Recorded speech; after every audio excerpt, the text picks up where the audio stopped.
aniga magacayga waxaa la dhahaa Maxamuud Yuusuf Culusow waxaan fursad u helay inaan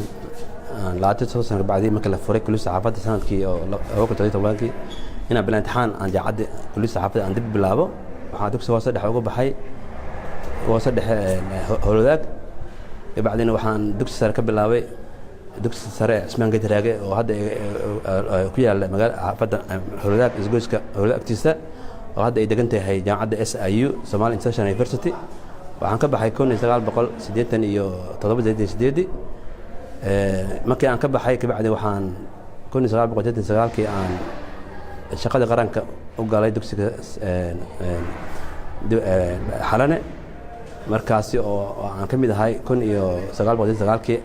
difacadii ugu dambeysay oo dawladii kacaanku ay dhaceysay baaradkii ugu dambeeyay oo Oktoobarkii maray kabacdina waxaa lagu qoray dugsi la dhihi jiray dugsiga shanaad madaaficda goobta oo ku yaala xerada Oodweyne agteeda Oodweyne kabacdina bishii June 1990 ayaan waxaan fariistay imtixaanka jaamacadda August 4 ayaa soo dhajiyay imtixaanka oo lagu soo qoray joornaalkan oo hadda gacanta ku hayo markaas kabacdi waxaa dhacday in bishii April kabacdi anagoo isku diyaarinayn inaan bilaawno jaamacadda oo baraberetada oo bilaawno waxaa jirtay markaas kulliyadda saxaafadda siyaasadda oo hadda ka soo horjeeda Gaheer in markaas dayactir oo shiina dayactir oo sameeyay badbaacad maktabad meel lagu dabaasho library shaneemo u sameeyay laakiin dagaalka ayaa dhacay kabacdina waxaa dhacday in 92 markii dagaal aad u dhacay inaan markab ka raacay magaalada Cadale oo ku taal Shabeellaha Dhexe marka aan sii baxayaan waxaan ku fikiray hadii aad bixisay wadankan uu burburay waxaan isku day inaan hor u qaato joornaalkan oo aan markab raacay waxaan commenteeday inaan xafido waxaan ku qaatay fursadeyda marka waa la raacay badalka la dagay hatta biyaal dhamaray oo i badbaaday marka aan meesha tagay waxaan taqaanaa nolosha qaxootinimada guri aan degnaan jirnay dhalinyarada degan waa la baaraa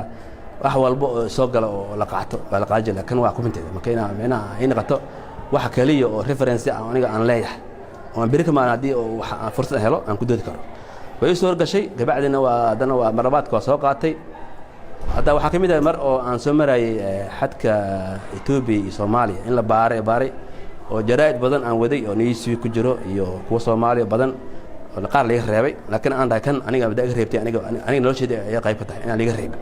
taasoo markay niman oo meesha joogay oo xadka jooga askar ay dhaheen waa qaad kartaa ka soo qaatay aniga markaan soo qaatay waxa fitay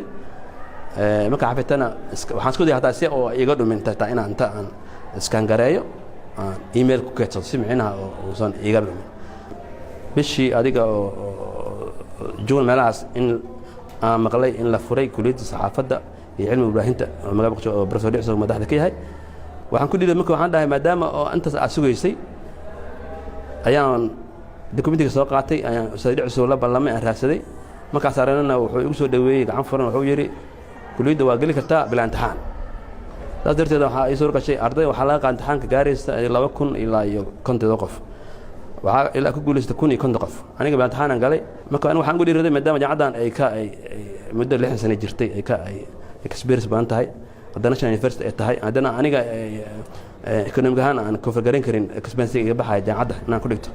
in jaamacadda aan ku dhiiraan dhigto taas darteed aan jaamacadda bilaabay haddana aad ugu faraxsanahay waxaan aad ugu faraxsanahay kale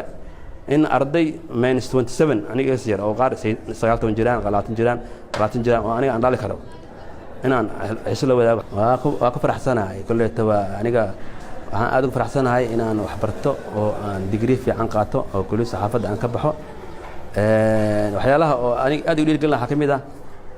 waxbarashada ma laga duqo qofka bini'aadamka waxa la yiraahdaa never too old to learn in wax barto qofka ma duqo marba ani hamiye ahayd mid kale waxyaalaha oo qaaska ah exceptionalka waxa kamid ah aniga marka imtixaanka galayay